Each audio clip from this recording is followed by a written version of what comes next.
వందే మాత్రం. నేను మీ journalist Navata. Welcome to R voice.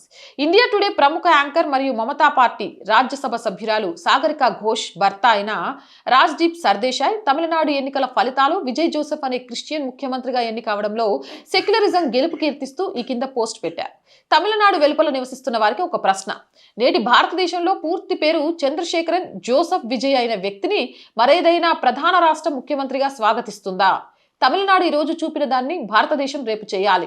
మన విశిష్టమైన బహుళ మత బహుళ సాంస్కృతిక వైవిధ్యాన్ని గౌరవించాలి మరియు ప్రతి ఒక్కరిని వారి కళలను సాకారం చేసుకునేందుకు సమాన అవకాశాన్ని ఇవ్వాలి అంటూ సెక్యులర్ పోస్ట్ పెట్టారు. సరే, పోస్ట్ పెట్టాడు కానీ ఇంత సీనియర్ పాత్రికేయుడు ఒక పోస్ట్ పెడుతున్నప్పుడు ఆ సబ్జెక్ట్ గురించి కాస్తైన అవగాహన ఉంటుంది, చరిత్ర గురించి తెలిసి నిజాలు చెప్తాడు అని ఆశిస్తాం. కానీ అబ్బే, ఒక సోషల్ మీడియాలో పోస్ట్ పెట్టే సాధారణ పౌరుడికి ఉన్న విషయ జ్ఞానం కూడా ఈయనకు లేదు అని తన పోస్ట్ ద్వారా నిరూపించుకున్నాడు. సోషల్ మీడియా రాకముందు పేపర్లలో ఏం బకిరినా, టీవీ స్క్రీన్ మీద ఏం వాగినా అది శుద్ధ తప్పు అని తెలిసినా సాధారణ ప్రజలు ఇటువంటి వాళ్ళ మాటలను మరియు జ్ఞానాన్ని భరించడం తప్ప ఏం చేయలేకపోయేవారు. కానీ సోషల్ మీడియా వచ్చాక వీళ్ళ పచ్చి అబద్ధాలను కౌంటర్ చేస్తూ వీళ్ళ అసలు స్వరూపాన్ని బట్టబయలు చేస్తూ ఉండడంతో సోషల్ మీడియా అంటే వీరికి అసహనం.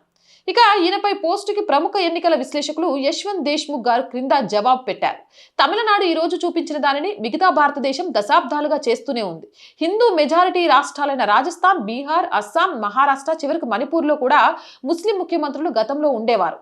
హిందూ మెజారిటీ రాష్ట్రాలైన ఆంధ్రప్రదేశ్, గోవా, కేరళలు ఎంతో మంది క్రైస్తవ ముఖ్యమంత్రులను ఆదరించాయి. ఆ పాత జాబితాలో తమిళనాడు కేవలం కొత్తగా చేరిందంతే. కానీ లోతుగా పరిశీలించాల్సిన అసలు ప్రశ్న ఏంటంటే, ముస్లిం మెజారిటీ లేదా క్రైస్తవ మెజారిటీ రాష్ట్రాలు ఎన్ని హిందూ ముఖ్యమంత్రులను అందించాయి? 0. ముఖ్యమంత్రిని పక్కన పెట్టండి. ముస్లిం మెజారిటీ లేదా క్రైస్తవ మెజారిటీ ఉన్న లోక్సభ లేదా విధానసభ స్థానాల నుంచి ఇప్పటి వరకు ఎంతమంది హిందూ ఎంపీలు లేదా ఎమ్మెల్యేలు ఎన్నికయ్యారు? దాదాపు 0 అంటూ దేశ్ముఖ్ గారు రాజ్దీప్ సర్దేశాయ్కి గడ్డి పెట్టారు.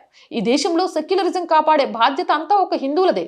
అందుకే దానిని కాపాడడానికి హిందువులు మాత్రమే కాంప్రమైజ్ అయి ఒదిగి ఉండి పాటించవలసినవి సెక్యులర్ దేశభక్తి గీతం మాత్రమే పాడాలి, సెక్యులర్ రంగుల జెండానే వాడాలి, సెక్యులర్ ఆధారంగానే దేవాలయాలు నిర్వహించుకోవాలి, సెక్యులర్ సిలబస్ ఆధారంగానే విద్యార్థులు విద్య నేర్చుకోవాలి, సెక్యులర్ భావాలు ప్రతిబింబిస్తూ పండుగలు ఉత్సవాలు జరుపుకోవాలి, దేవాలయాల్లో ప్రవేశం సెక్యులర్ విలువల ప్రకారమే జరగాలి, బహిరంగంగా మత చిహ్నాలను వాహనాలపై ప్రదర్శన ద్వారా ఇతరులకు భయం కలిగించకూడదు, ఆఖరికి తినే తిండి కూడా నీకు అవసరం లేకపోయినా సెక్యులర్ ముద్ద వేయించుకొని తినాలి, హలాల్. చివరికి నీ ఓటు కూడా నీకు ఏది మంచిదో అని కాకుండా సెక్యులరిజం ఆధారంగానే ఓటు వేయాలి. ఇదేంటి?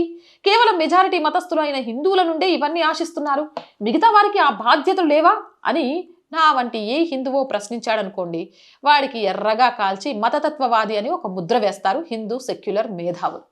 మొఘల్, బ్రిటిష్ దేశ విభజన సమయంలో తీవ్ర హింసకు ఇబ్బందులకు గురి అయిన దేశ ఉత్తర పశ్చిమ తూర్పు ప్రాంత హిందువులు ఈ సెక్యులర్ ద్వంద్వ పోకడలను అర్థం చేసుకుంటూ రాజకీయ బలం పెంచుకుంటున్నారు. ఇక మిగిలింది దక్షిణ భారతదేశం మాత్రమే.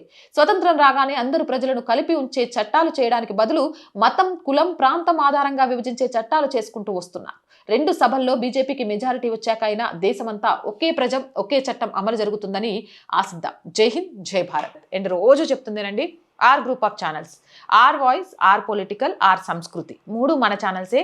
So please subscribe our channels. Content బాగుంది అనిపిస్తే లైక్ చేయండి, షేర్ చేయండి. మీ అభిప్రాయం ఏదైనా నిస్సంకోచంగా కామెంట్ సెక్షన్లో పెట్టండి. ఆర్థికంగా ఆర్ వాయిస్కి చేయుతగా నిలవండి. మీరు చేసే చిన్న సహాయమే ఈ ఛానల్ ముందుకెళ్ళడానికి ఉపయోగపడుతుంది. ఆర్థికంగా సపోర్ట్ చేయాలి అంటే సబ్స్క్రిప్షన్ పక్కనే జాయిన్ అనే బటన్ ఉంది. 1 to 5 లెవెల్స్ ఉన్నాయి. ఏదో ఒక లెవెల్లో సపోర్ట్ చేయండి.